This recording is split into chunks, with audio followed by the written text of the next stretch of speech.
this is what's going on now. I'm trying to get it updated. So I basically want to go over this and tell you guys about something that a lot of other people I felt didn't go over. Watching several videos of how to install these things, and obviously it is a scary moment trying to cut that in there, and depending upon whether you're doing it correctly or not. But this is what we're going to do. We're going to go over some of those things that I didn't find in the other videos that I looked at, and then we'll give you a little bit idea as to which way we're going and what's going on. But this is the Rockford Fosgate saddlebag speakers, and that's what we're going to do. And here is the model number, just in case. So with that said, we're going to make it do. All right, guys. I just want to primarily just show you like what's in the box and where to use the things, because a lot of people, I didn't feel like they described this, or better yet, gave you an indication where things go once you start to put this thing in. They pretty much told you things, and we're going to go from there. And I'll install one bag for you just in case you want a little more up close. But anyways, this is what comes in the box. You have the speaker lid enclosement. You have these two where you're going to sandwich these two together, and then you're going to screw them together. You also have some of the wiring, just in case you didn't have any wiring. They're going to give this to you so you can run your bags, and they have a cutout here so you can install it and run it through the side of the bags, which is pretty awesome. I wish I'd have had this before I did what I did.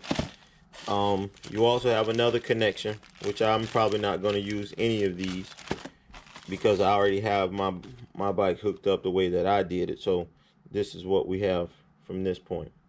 And another bag, I think it was this bag, you have these zip ties here, and there was a bunch of other screws, and I'll show you that here in a minute because there's a certain way and I didn't know, so you can probably figure it out, but I just want to give you a little heads up. I like these because it goes inside the bag, and obviously my bags, because I have aftermarket bags, it did not come with all these warnings like from Harley and stuff. So I think that's pretty cool just to put in there, so when somebody looks in your bag, they assume that it's a Harley original. Also on the bottom side, pull this up, and then what you had up down here was you have the template for the cutouts right here. Put it over your bag, which I'm going to show you later. And obviously you have a speaker for each side. Now I want to just go over like these screws and how I don't know, it was a problem for me, but I just don't want it to be a problem for you. You have other screws, which these are the screws that's going to mount this together. So when you put it on the outside of the bag, you're going to sandwich these two together, and you're going to use this little head. When you get this kit, you have a screw that looks very similar to this, and it has a wide what do you want to talk, a wide head on it. And these, to me, are the ones that you're going to put on the actual speaker. So once you put the speaker in, you're going to come from the bottom side and screw it in to help it hold tight, right? Also within, I'm not going to use these. I have like 100 of these. These are going the inside of the bag so you can route the bag, but I already have that situated, so I won't be utilizing these. And I'm definitely not using these because I'm not screwing into my bags. When you put this tape on, make sure you don't just put the tape on and it goes all the way out here. Pull, let me see if I can peel it back. Let's see. Give me a minute.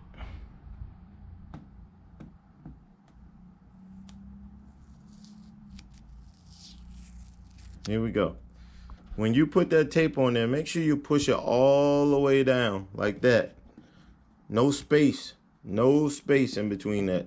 Get it all the way in that crack, rub it down, and then roll it. You do not want the tape just going across like this where it has that bubble in it. Peel the tape up. Peel the tape up. And make sure it's laying flat in that edge. Because if it isn't laying flat in the edge, then you got a problem, man. Especially when you try to lay that template on top of it and you're trying to line it up so it cuts correctly. I did not do this. Well, I did do this for the first one because after watching even more videos, because like I said, man, You know, I don't know about you, but we don't have a lot of bread over here where we want to just be trying things out. We want to make sure we get it right the first time. That way we don't have to make mistakes and go back. So that one's down well. Make sure you go all the way in that crack. Rub it in and then fold it over. You don't want any gaps on this edge, on that front edge lip. You don't want any gaps. So that's what I learned as I was doing the first one. Make sure you put tape all along this edge. I have one of these Harbor Freight miters or jigsaws, and it is just that wide. Down back in this area I was able to get away, but then I could start to see that it was starting to go on top of this, and I don't want any of that scratch, so I covered it up. As I go around the edge right here, it has like a little felt to it on the inside, but I'm going to utilize something else that I observed in some of the other videos. Some people just put it straight on. They didn't say anything else, but I think I'm gonna do something a little different, especially with these two that sandwich together. I think I'm gonna go back with some silicone, some clear silicone, go around these edges and try to make it as waterproof as possible. Once you secure this speaker to it, then it should weatherproof it, and hopefully it does not leak. That's my number one concern, but it is what it is, and it is done how it's going to be done. So that's where we are. I'm going to do the other side for you guys. Another thing that a lot of people were talking about, some people took off the actual lid and then they did this job. I don't like that idea, because I feel like I'm going to be balancing, and then I don't want to take all those screws off the bike, because it's rather troublesome in a sense. So that's what I'm not gonna do. So what I did was I put the lid on, then I opened the lid, secured it to the bike, open the lid, take the screw out of the actual lock here, and then I kept it in until I can get to a certain point. Then I closed it, and then I locked it in that position, and that way it will stay firm as I'm doing my cut. So remember, your template will rub up against it on the inside right over here, so you got to take it out so it'll sit correctly. Those are some of the things that I added, and as you're cutting it, make sure when you get the template, stay in between the line. Do not go down to the bottom, don't go to the top. Try to hit it somewhere in the middle. With the template, like I was saying, make sure when you put it in, that front of that template should be right on that edge. So push down, and then what I like to do is push everything from this edge all the way back, and that way you kind of, not to the point where you stretch it, just push it down, roll it forward, and then push back on it. And to me, that's how I locked it in. I wasn't necessarily concerned. Then come over the top with a piece of tape, same thing, roll that in, and that'll kind of hold the front. And then I put two pieces back in the back. Like I said, don't try to just come over here. Rub it all the way down. Rub it into the crack, and then rub it on. That way you get as less movement as possible. And put that down. And then, like I said, I kind of test the front, put my nail in there. If I can't slide my nail, then I know that I'm pretty much down. So I feel like that's good. I don't necessarily have any rollover. A lot of people were talking about they put a drill bit in here and drilled all these out. I did not. I only drilled one, like right here, and I drilled the other one here, because I felt like when I did the Dremel, not the Dremel, but the jigsaw, it was nice and smooth. I just want to tell you this. When I did the first one, I used this blade. These are Harbor Freight blades. I don't necessarily know what the packaging was, but you'll see here. On this one, it has wood and it's clean, and it has the fine teeth. The teeth are really close to each other. I would advise you to use this one, because it didn't do any jarring. It did not like jerk back. It just went through smoothly, and it worked really well. Now this one, it's a whole nother ball game right here. What I found was, with the teeth being so wide, when I put it in to cut the material, it would jump out of the hole, because I'm assuming the blades are too wide. So if you're gonna do this job, make sure you use the one, let's flip it on the other side. You use this one with the fine teeth on it. Don't use the one with the wide teeth, because that can make it very interesting. I had some of them jump out of the hole and almost hit the bag, so just be cautious of that, and hopefully this works well for you. I would suggest you drill out a little pilot hole and then put the drywall screw in there, whatever screw you got to, and then go from there. Once I got finished on the previous one, just come around with your rag, wipe it off, just do a dry fit with the tape on. Then you're gonna need your latch again, right over here on the back side. You should be somewhere in the down position. And open it up.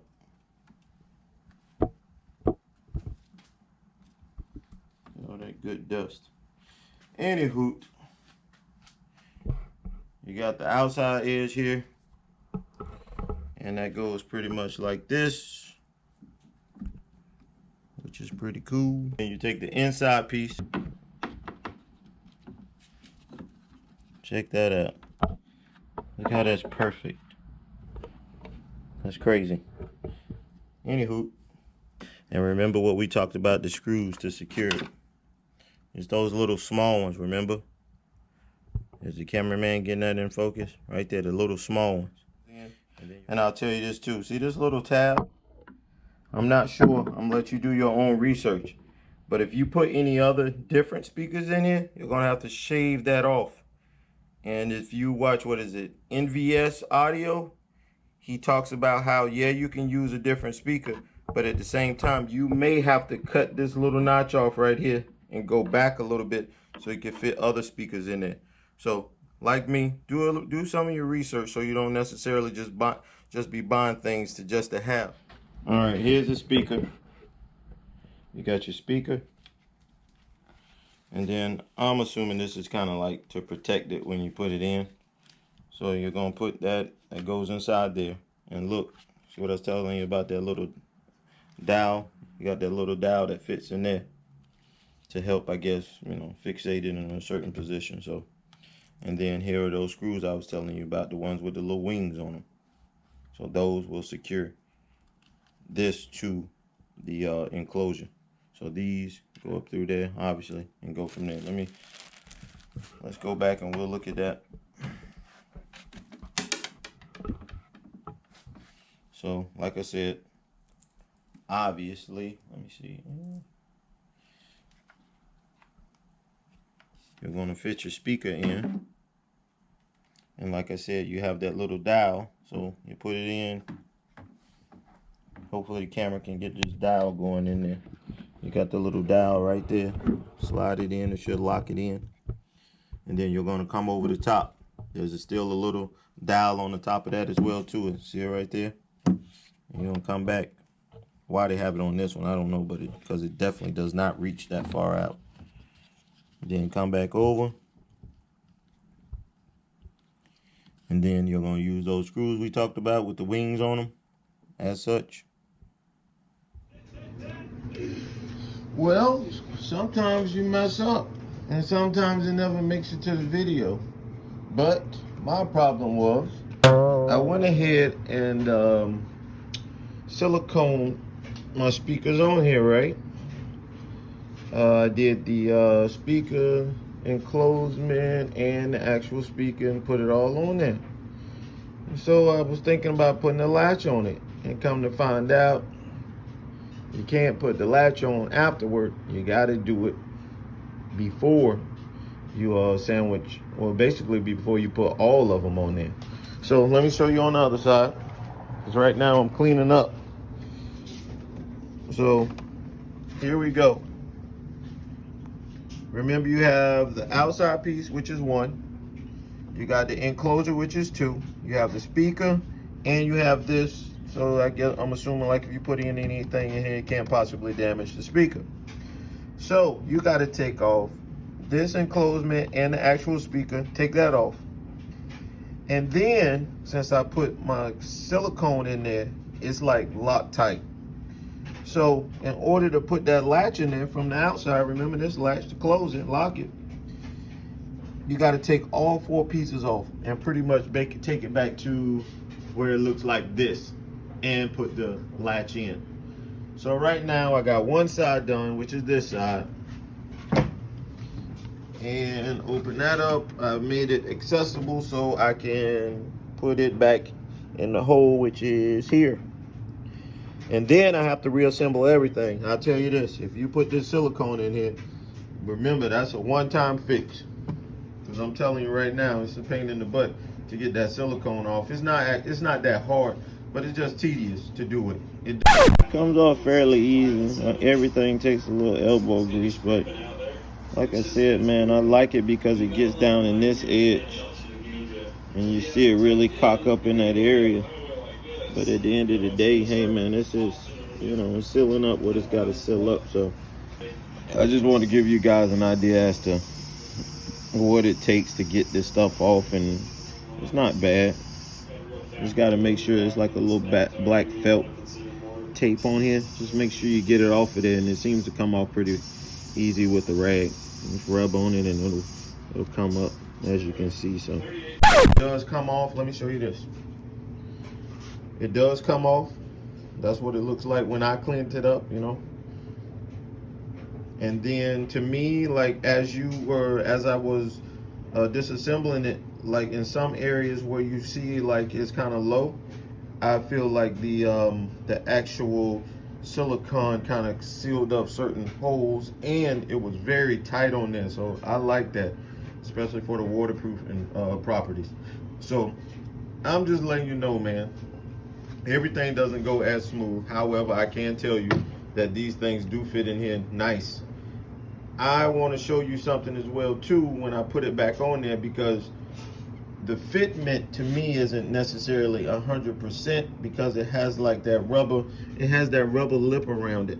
So on the top, what I noticed was when I put it on, it had just a little bit of, it wasn't necessarily sitting on top of this all flush. It had a little gap in it.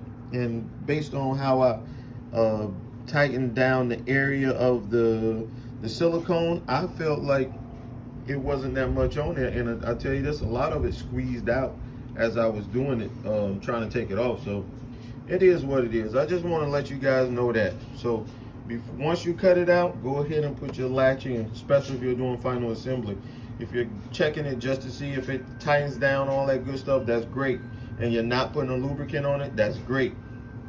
But if you are doing a final product, which I thought I was doing, and then I realized I had done it incorrectly, so just make sure you go about that, and you should have a pretty good enclosement. Once you do that, you're gonna clean it up, and then you should have the finished product, and then plug it up and see how it sounds.